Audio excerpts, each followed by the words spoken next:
So we know that our testing went successfully, so we were able to get the information.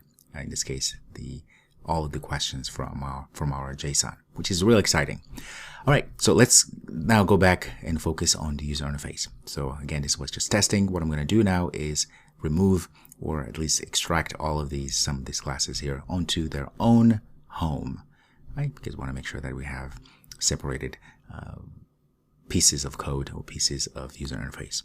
So inside of, let's say, screens here, I'm going to create a new Kotlin class. Could be just a file, and let's call this Trivia Home.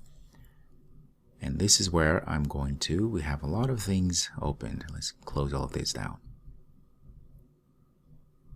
So I'm going to just cut all of this and put right there. Very good. Everything is imported.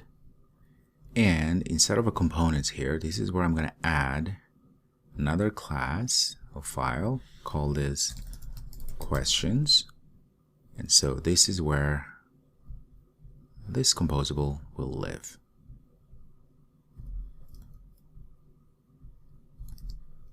Okay. Very good. So that means then coming here, we'll probably have to obviously go and import all of those dependencies. In our trivia here, we'll also have to import that. Okay.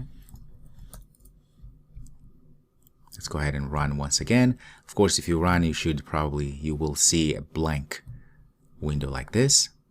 And of course, if you go to logcat, you can see that we have the result. Real quick here, inside of our questions, what I can do is, because this is a composable, I can put here a circle progress indicator as such when it's loading. It may be too fast for it to show, but nonetheless. Okay, let's rerun this. Voila, you saw that briefly, real quick. There we go. You saw that running real quick. It was really fast. So put your eyes here. Okay, there we go. It's loading. So this is really good. It was really fast, which is a good thing in a way, but it's always important to add this circle progress indicator so to indicate that something is happening in the background so the user knows indeed that they can wait for a bit.